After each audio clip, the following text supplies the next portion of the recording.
The polished glass doors of La Rue Blanche swung open with a soft chime as Maya Jordan stepped inside, her breath catching slightly as the scent of jasmine swayed, and soft leather wrapped around her like a whisper. This wasn't just any boutique. It was the kind of place whispered about in fashion circles, where velvet hangers held 1,000 dresses and stylists remembered your name if they thought you mattered. Maya was 16, a quiet force of grace and fire. She moved like someone who knew her worth even if the world didn't always agree.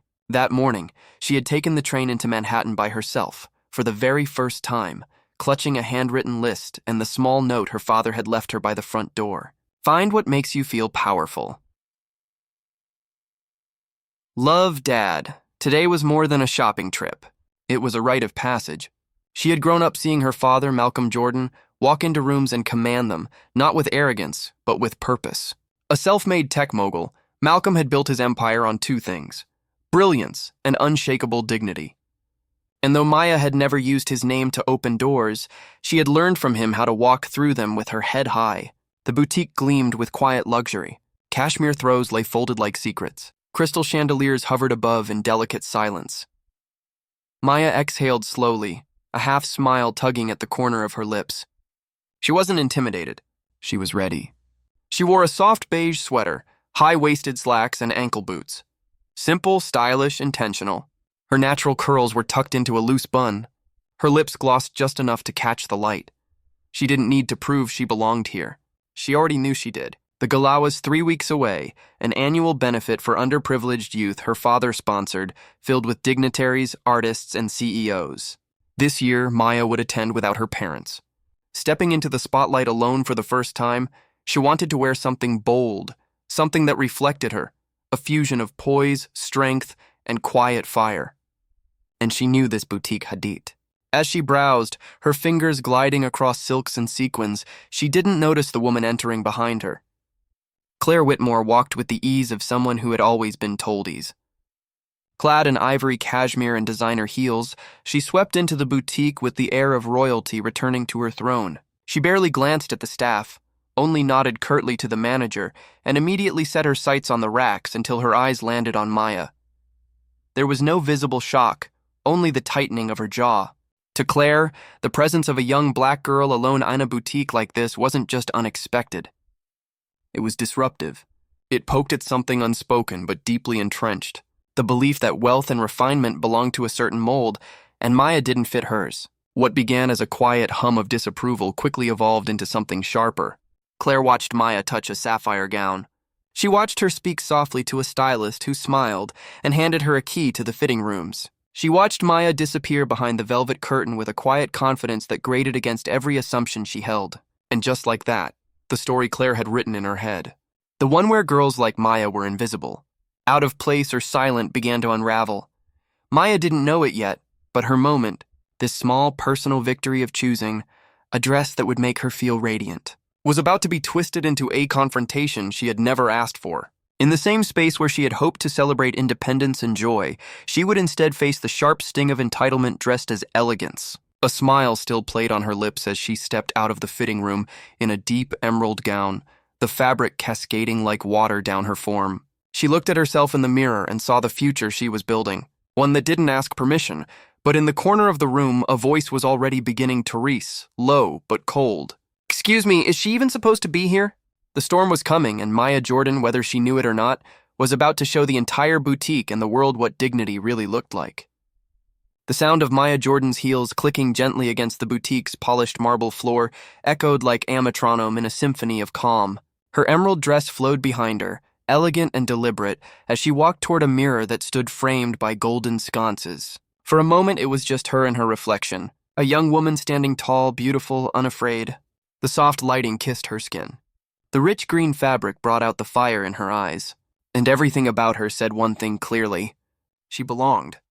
But then came the static, a barely audible whisper from across the boutique, a slow, almost imperceptible glance from a woman draped in ivory cashmere, clutching a pearl-studded bag like a badge of superiority.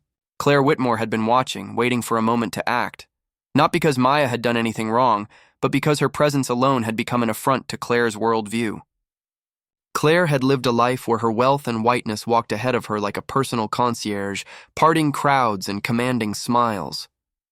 She wasn't used to being challenged, not in words and certainly not in assumptions, but Maya's confidence, the quiet joy in her movements, did something Claire couldn't explain.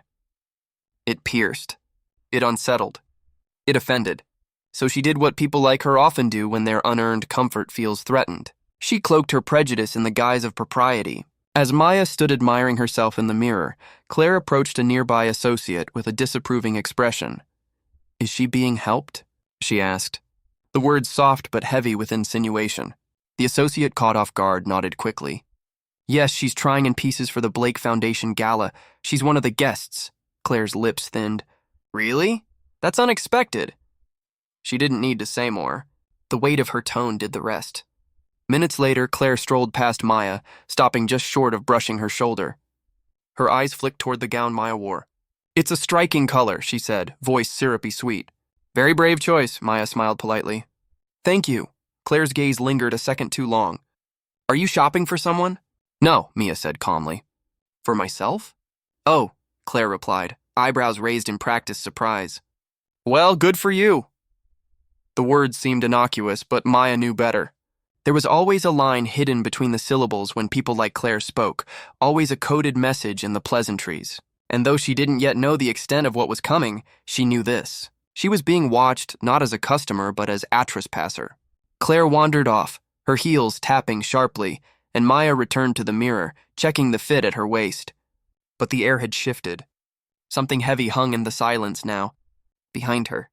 Claire approached the manager, a young woman named Elise, who'd only recently taken over the boutique's day-to-day operations. Claire spoke in a hushed but pointed voice. "I'm a little concerned," she began, her tone suggesting authority rather than alarm. "I saw that girl Maya slip something into her purse earlier. I didn't want to say anything at first, but now I feel like I should." Elise blinked, confused. "Are you sure?" "I've shopped here for over a decade," Claire said, folding her arms. "You know me? I wouldn't say something unless I had reason." In a boutique like this, where image was everything and regular clients carried invisible weight, Elise's spine stiffened. She didn't want to believe it, but her uncertainty began to grow. She glanced toward Maya, who was now speaking to another associate, laughing gently, completely unaware of the storm Claire was quietly building behind her. "I think it would be wise," Claire added, "to check her bag before anything else happens." Elle hesitated. The store had a policy. Never accuse. Never assume, always verify, but the power imbalance was real. Claire's patronage mattered. Her opinions were not easily dismissed. And in that moment of pressure, Elise made a choice she would come to regret. A few minutes later, as Maya stepped out in a new dress, a soft champagne-colored silk that shimmered like light on water, Elise approached her with an apologetic smile. "I'm so sorry to bother you," she said gently, "but we've had a report. Would you mind if I just checked your purse?" Maya froze, blinking. "What?" "It's just routine." A customer said, "Well, it's just for security. I hope you understand." A hush fell over the room. One by one, other shoppers turned their heads. The woman in the corner stopped browsing. The couple by the jewelry cases stiffened. Claire, standing several feet away, watched it all unfold with an expression of faux detachment. Maya swallowed hard. "You want to search my bag?" Elise faltered slightly. "It's just to clear things up." "No one else has been asked that," Maya said, voice low but firm. "Only me." The manager shifted uncomfortably. "I'm just following protocol." "No, you're following her lead," Maya replied, her eyes flicking toward Claire. Every part of her wanted to scream, to walk out, to cry, but she did none of those things. Instead, she unzipped her purse and handed it over, jaw tight, back straight. Elise rifled through the contents. Lip gloss, a cell phone, a wallet, a folded invitation to the gala, and then looked up. "There's nothing here," she murmured. "Of course there isn't," Maya said sharply. Claire shrugged from across the room. Sometimes people just slip up. No apology, no shame, just the smug satisfaction of someone who believed her social capital could protect her from consequence. But what Claire didn't know, what none of them knew, was that Maya had made a call during her last fitting. And in that moment, just beyond the boutique doors, a black car had pulled up. Inside was the man who had built the foundation that funded the gala. The man whose company owned the very boutique they stood in. the man whose daughter had just been accused. Maya looked toward the door and exhaled. Her voice rang out with quiet fire. I think you're going to want to stay for what's coming next. Outside, the afternoon sun cast long shadows across the sidewalk where the bustle of shoppers and traffic hummed on, oblivious to the storm quietly erupting inside the boutique. But for Maya Jordan, everything had changed the moment she was asked to open her purse. The indignity had settled on her shoulders like a weight she knew too well, but refused to carry without resistance. As she stood under the disapproving stares of strangers and the smug satisfaction of Claire Whitmore, Maya felt something stir in her. Not fear, not even rage, but something older, deeper. A voice that rose from every woman before her who had been judged before being known. And it said, "Stand up." So she did. She looked directly at the manager, Elise, who had handed her back her purse with a barely audible apology, and then toward Claire, who had already turned away, as if the false accusation she'd made could be discarded just as easily. The air was thick with tension, yet no one moved. No customer intervened. No associate stepped forward. The silence was a verdict all its own. Maya reached into her purse again, not to defend herself, but to make a call. Her hand didn't shake as she scrolled to the name she needed. Her voice didn't waver when she pressed the call button. She held the phone to her ear and said 5 words with quiet certainty. Dad, I need you here. Miles away in a boardroom on the top floor of a glass tower that bore his name. Elijah Jordan paused mid-sentence. He had been reviewing a proposal, surrounded by executives eager for his approval when his phone vibrated. Normally, he wouldn't have answered. It was a business meeting, after all. But the name glowing on his screen made everything else fall away. He excused himself without a word, stepped into the corridor, and answered. Maya. There was no panic in her voice, just clarity. I'm at the Meridian Boutique on 5th, she said. There's been a situation. Someone accused me of stealing. I'm okay, but you need to come. There was a pause, a long one, the kind that held history. Elijah didn't ask questions. He didn't need the details. He knew the tone in his daughter's voice. He had heard it before. In his mother, his wife, his colleagues, the quiet tone black women use when dignity is all they have left to shield them in rooms where they've been made small. He ended the call with a simple, I'm on my way. Back in the boutique, Maya stood near the mirror once more. The same mirror that had reflected her joy only moments before. Now it mirrored her strength. Claire continued her browsing, pretending she hadn't caused an eruption. Elise busied herself behind the counter, her nerves visible in the way she kept rearranging receipts and fidgeting with a pen. The other shoppers whispered, some too ashamed to meet Mia's gaze, others just curious to see how it would all unfold. 20 minutes passed. Then the boutique's glass doors opened with the softest chime, and the atmosphere shifted instantly. Elijah Jordan entered the boutique not like a tycoon or a billionaire CEO, but like a father. Dressed in a tailored charcoal suit, his presence was quiet but commanding. There was no need for introductions. Every staff member in the room recognized him at once. Elijah was the man behind Jordan and Kin, one of the largest real estate and luxury retail conglomerates in the country. Thaman, who had helped revitalize entire city blocks with his vision of inclusive luxury. And the boutique they were standing in, it was one of his. Maya turned to face him.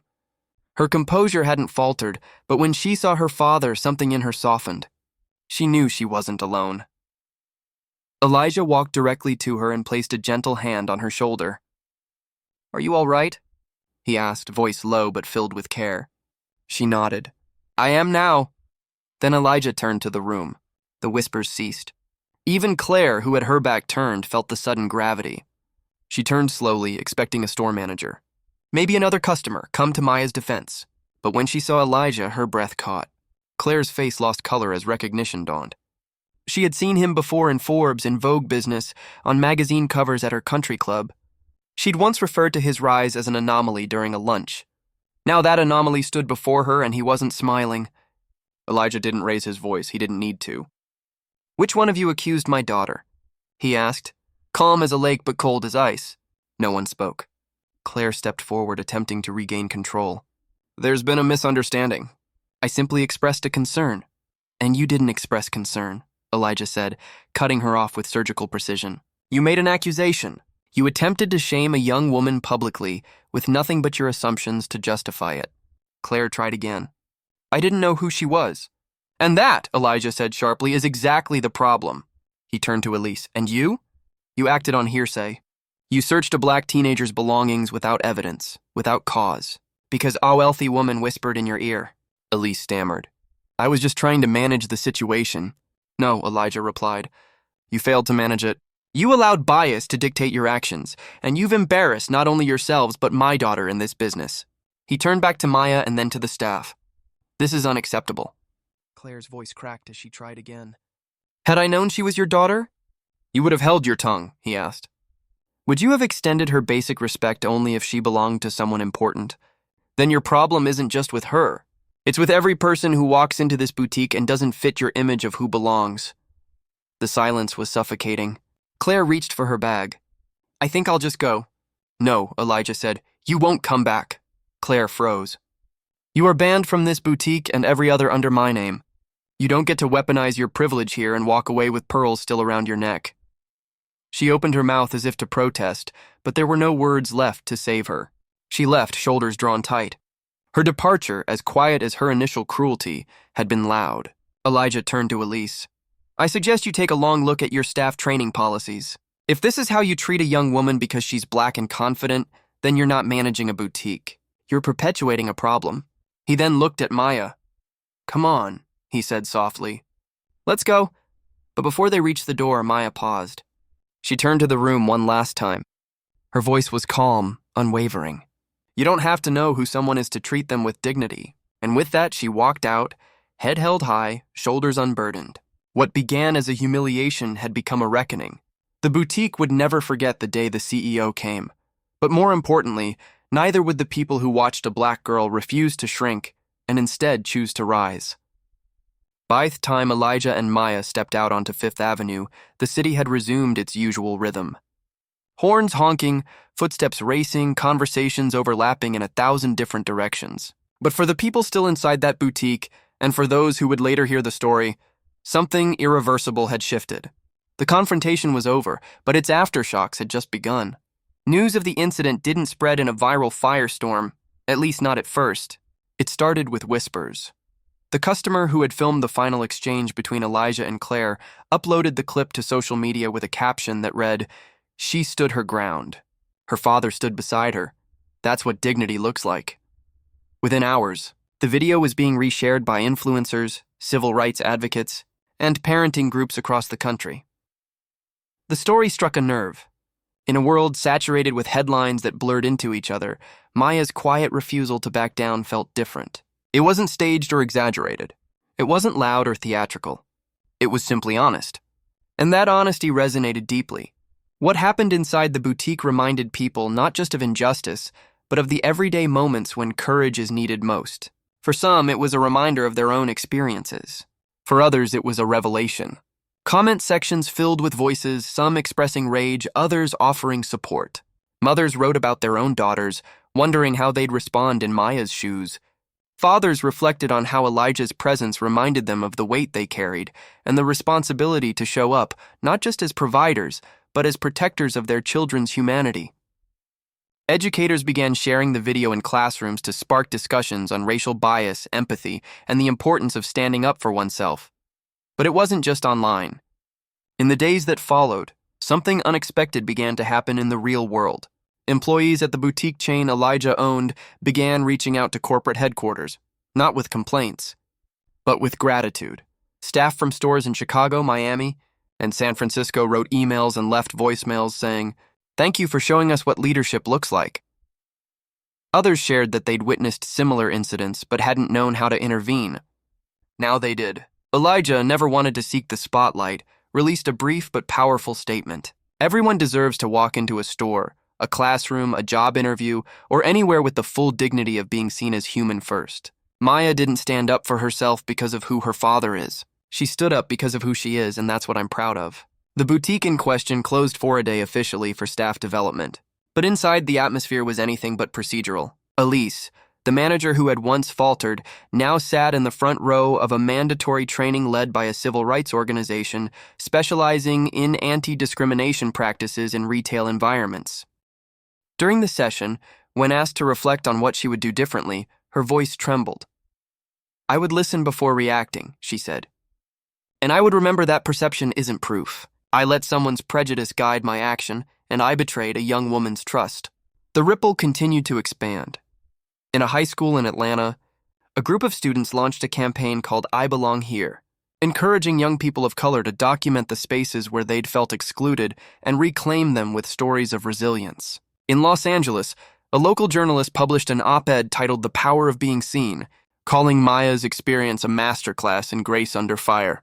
And in a small town in Ohio, a black teenager named Zaire read about Maya and wrote her a letter. I used to think I had to shrink myself to stay safe. He wrote, "Now I think maybe I can walk taller." Maya, meanwhile, returned to her normal life, or tried to. She went back to school where some classmates approached her with wide eyes and reverence. "You're that girl, right, from the video?" Maya would nod politely, smile, but never brag. The attention made her uncomfortable, not because she didn't appreciate the support, but because she hadn't done any of it for recognition. She had spoken because silence had never protected her before, and she didn't expect it would start now. Still, something in her had shifted too. She found herself sitting differently in classrooms, answering questions with more confidence, and lifting her chin slightly higher in hallways where she had once felt the need to make herself smaller. It wasn't about pride, it was about presence. She knew now deeply and without question that her presence was not just allowed. It was necessary. At home, she and Elijah spoke quietly about what had happened. Over dinner or late-night tea, they'd unpack the events of that day, piece by piece. "You didn't just teach them something, Maya," Elijah said one evening, his voice soft. "You reminded me of something, too. That the next generation doesn't need our protection as much as they need our trust to stand on their own." Maya looked at him, her expression unreadable. "But you still showed up, Hesmeled, always." The boutique never quite returned to business as usual. A framed statement was placed near the entrance. "We believe in dignity, equity, and the right of every person to feel welcome here. If you don't, this isn't your store." Some customers rolled their eyes. Most nodded in approval.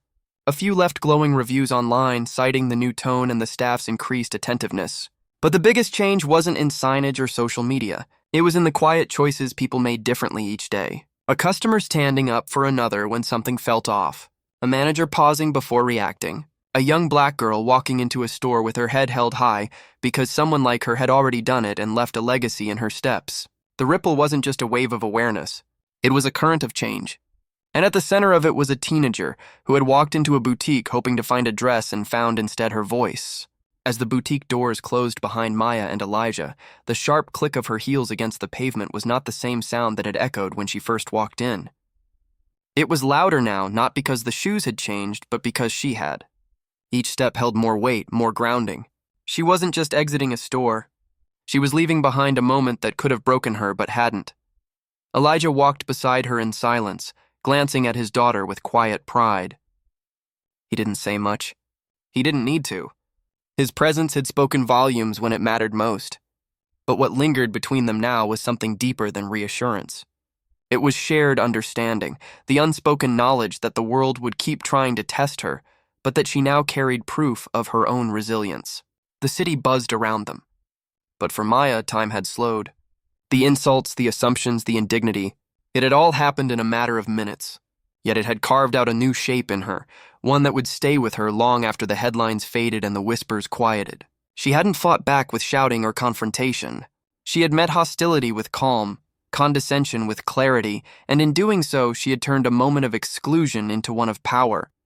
As they reached the crosswalk, Elijah gently touched her shoulder. "You did good today," he said. Maya looked up at him, her eyes steady. "I didn't plan on it," she said with a quiet laugh. "I just didn't want to let her decide who I was." "You didn't," he replied. "You reminded her and everyone else who you are." That night, Maya sat in her bedroom floor with the dress still hanging in its protective bag, untouched since she'd left the boutique. She had chosen it for how it made her feel. Elegant, strong, unapologetically herself, but now it carried more meaning. It wasn't just a piece of fabric. It was the symbol of a stand taken, a story rewritten. Outside her window, the city kept moving. But inside, something within her had gone still, settled. She remembered every detail of the encounter. The weight of Vivian's words, the hesitation in the manager's eyes, the way the room had frozen under the weight of accusation. But what stayed with her most was how she had not backed down. Not once. Even when her voice wavered, her truth didn't. The following weekend, Maya wore the dress to her father's gala. Head sterned as she entered, not because of the gown's shimmer, but because of her poise. There was a kind of light in her now, one that came not from spotlights or compliments, but from conviction. She walked across the marble floor with grace, greeting people with a smile that said, "I know who I am, and I'm not shrinking for anyone." The gala was full of laughter and speeches, but the highlight of the evening came when Elijah stepped up to the podium.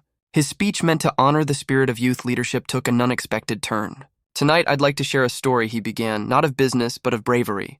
As he recounted what had happened in the boutique, the discrimination, the silence, the courage, people listened, eyes widening, expression sobering. But when he spoke of Maya, of how she had handled herself with dignity in the face of prejudice, the room filled with something rare and electric: respect, not the kind you inherit from wealth or titles, but the kind you earn from standing tall when it would be easier to sit down. When he finished, Maya rose from her seat to applause. Not just as his daughter, but as someone who had become in that moment a symbol of strength for many, who had ever been made to feel small. Later, as the crowd thinned and the music faded, a young girl approached her quietly, perhaps no older than 13. "You're Maya, right?" she asked, voice barely above a whisper. "I saw the video. My mom showed it to me. I just wanted to say thank you. You helped me speak up at school last week when someone said I didn't belong." Maya knelt slightly to meet the girl's eyes. "You do belong," she said gently but firmly. "Always." The girl nodded and walked away, her steps a little more confident now. And Maya, standing beneath the soft glow of the gala's chandeliers, finally let herself breathe. She hadn't just walked out of a boutique taller. She had walked into her power and left the door open for others to follow. Maya Thompson's story began with a simple desire to find the perfect dress for a special evening. What she didn't expect was that her moment of joy would be hijacked by prejudice, disguised in pearls and polite hostility. What unfolded in that boutique wasn't just a personal attack. It was a societal reflection, a mirror exposing the deeply rooted biases that still linger in spaces meant to celebrate beauty, class, and success. But Maya didn't crumble. She didn't lash out. Instead, she stood firm in her truth, embodying a quiet strength that spoke louder than any insult hurled her way. Her composure in the face of baseless accusations. Her decision to call her father, not to save her, but to remind the world of her worth was more than just a powerful scene. It was a reclaiming of space. It was a declaration that she belonged. Not because of her last name or what her father owned, but because she, like anyone else, had value that didn't need permission to exist. And when Elijah Thompson walked in, not as a savior but as a witness to his daughter's courage, he sent a message not just to that boutique, but to anyone watching. Dignity is not negotiable. The lesson here is profound. We live in a world where judgments are often made before words are spoken, where prejudice hides in plain sight under the guise of policy, preference, or tradition. But Maya's story teaches us that our worth isn't up for debate. And when challenged, our response doesn't have to be loud to be powerful. Whether you're facing discrimination, witnessing it, or unknowingly perpetuating it, you have a choice to shrink or to stand. Let this be our reminder to speak up, show up, and always choose respect. And if this story moved you, challenged you, or made you think differently, subscribe to our channel. Your support helps us keep telling stories that matter.